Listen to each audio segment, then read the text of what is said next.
My name's Berkeley. I was one of Katie's students at Highland. I was in madrigals and ended up being choir president somehow.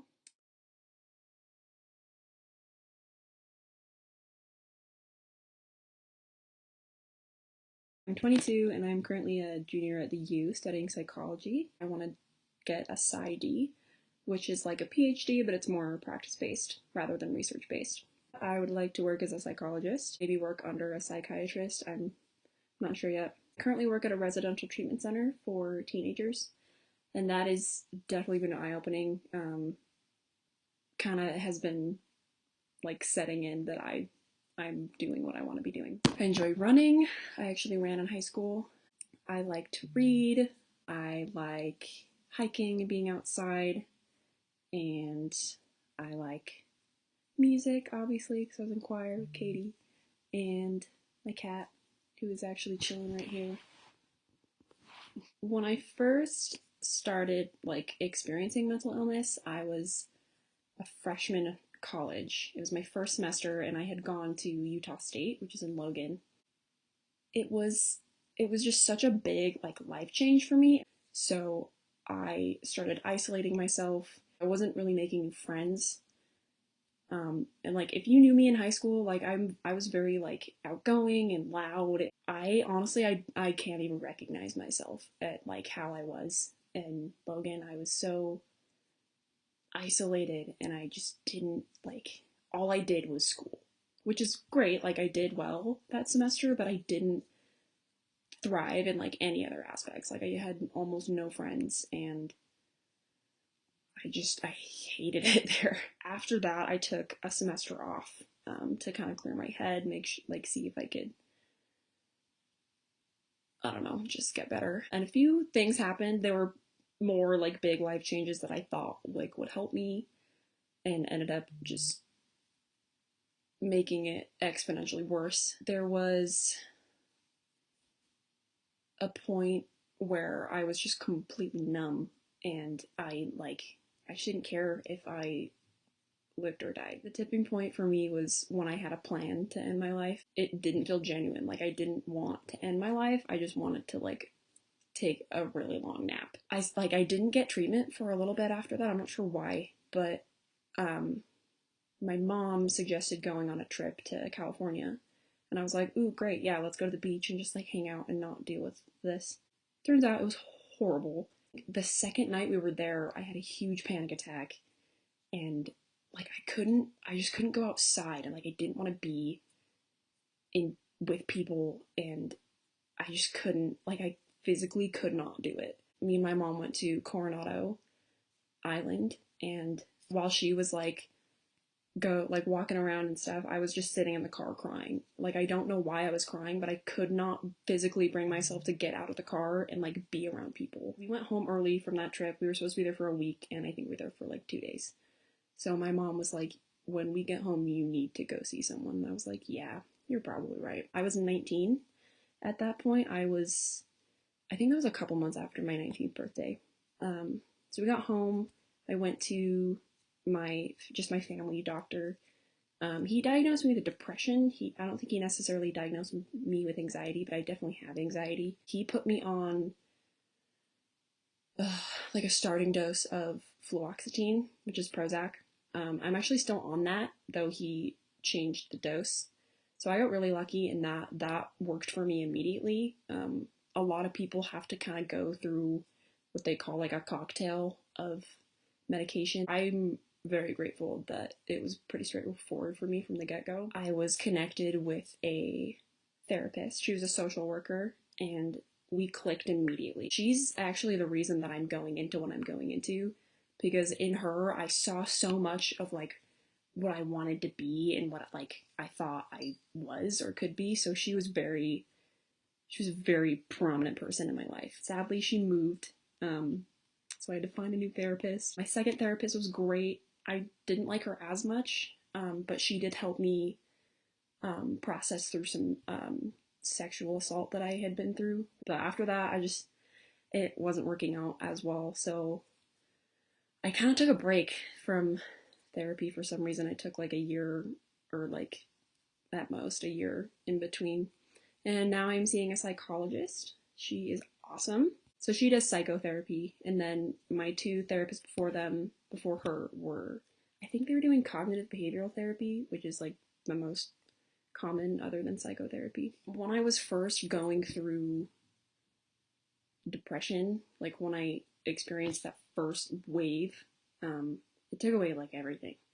Like I didn't want to eat, I didn't want to get up, I didn't want to talk to my family. I remember everybody was over and we had ordered pizza, and I had requested that like half of one of the pizzas be vegetarian because I don't eat a lot of meat.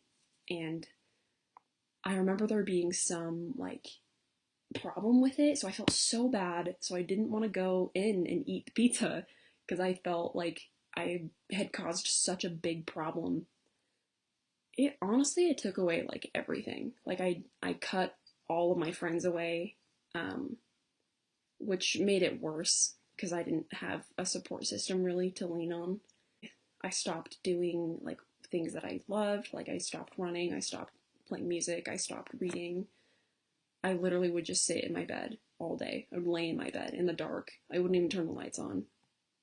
It also took away like a lot of my confidence, and like not that I've like always been the most confident person, but I definitely did not see like any semblance of worth in myself. Eventually, when I started like going out and doing stuff, I got a job at a clothing store, and one of my coworkers was talking to me and saying, "Oh, you're so funny, like we should hang out and we should be friends." And I was like, why? I genuinely did not understand why she wanted to be my friend, because I was like, why?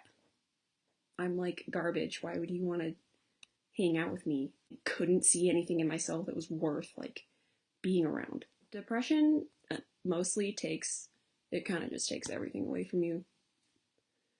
And it takes a long time to like get it back. I feel like I've gained a lot from this experience. I mean, it's obviously I don't encourage people to like want to go through this because it's actually the worst. But I definitely feel like I'm a lot stronger than I used to be, just like emotionally and mentally. I feel like I can do like more. I feel like I can go through more because I've been through that now, rather than like being on a vacation and not being able to go into public. I'm okay being in like new situations. I've also gained some really important people in my life. First one being my first therapist. And then I made some really awesome friends, which I don't know if I would have been connected to them or introduced to them if like this hadn't happened. I gained a cat because he's my emotional support animal. And then I'd say the most important relationship I gained was that of my boyfriend. Despite me like cutting off all of my other connections with all of my friends, I didn't cut off that connection with him, and he was really kind of my only like stabilizing force when I was going through what I was over the course of our relationship. I've just become a better person, hopefully, I think. When I was kind of in the midst of that pile of garbage, it was really helpful when people would just like, they would kind of just try to understand what was happening. I remember my dad would come into my room a lot, and we would just like sit and talk for like an hour. And we would just be talking about what was going on. It made it easier to deal with because like I had someone else who was dealing with it with me. That really helped me not put so much of it on myself. He kind of shared that, I guess, burden with me, and I really appreciated that. And that he was willing to like ask me questions and try to understand what was happening. The thing that didn't work at all was when people would be telling me to be optimistic or look on the bright side of things. And I even had a person like once doubt the like the efficacy of the medication that I was on. It was frustrating and it was really disheartening because I was like, this is working for me and I feel a lot better. And to have someone doubt that it was actually working was really hard. Don't tell someone who's depressed to be optimistic, because you literally cannot do it. Like, I couldn't get out of bed. So how am I gonna like look on the bright side of things? It's not like I wasn't trying. Like it's not like I was actively trying to be depressed.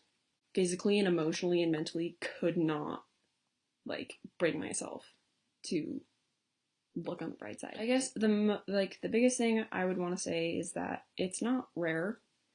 Like a lot of people are experiencing this, and I think that we need to normalize it. When I learned about it in school and stuff, I'd be like, oh yeah, depression, anxiety, whatever, like I'm never gonna have to deal with that. Even if you don't personally have mental illness, like you're going to be affected in one way or another by it. Like if your family member has it or your friend or whatever, like it's here and it's part of life. Unfortunately. The second major thing I would say is that it's very treatable. There are so many treatments out there to like that target this specifically. And I think that's something that's important to understand, because when you're going through that, like you feel like you're completely alone and that there's no hope and that you can't, like this is just going to be your life now unless you decide to end your life. The thing I would say, especially to someone who's like experiencing this right now, is that first of all, you're not alone. There are millions of people who feel the same way. It's very possible to get help. And I would also say to not do what I did and isolate yourself from people who are trying to help you. I would definitely accept support, which can be hard, like it can kind of hurt your pride, but it's not going to matter at the end of the day if it saves your life. I'm doing okay overall with like the whole quarantine thing. I'm actually currently waiting for my test results to come back because I was potentially exposed to the virus when I was volunteering for a class requirement, which is annoying. When I'm around my parents, I have to put a mask on and I'm like, stay like 6 feet away from me. But every day is pretty much different, up and down. And it's mostly like the little things that I miss. Like I go like going to like the coffee house with my friends, or like just hanging out with my boyfriend, or like just doing normal little things. It's definitely the little things that are getting to me most. What's keeping me sane though is just like kind of making a schedule for myself, or at least like a list of things that I need to be doing, because I'm still in school right now. Like this semester is just online, so it's harder for me to motivate myself to get stuff done, but when I do, I feel a lot better. Another thing I'm doing is I'm trying to like work out and go running and do yoga, because that like just moving, that has been helping me a lot. I guess I would say like everything's gonna be okay. And just focus on like what's happening around you, like in your immediate surroundings. I guess just focus on what you can control. Stay safe, everybody.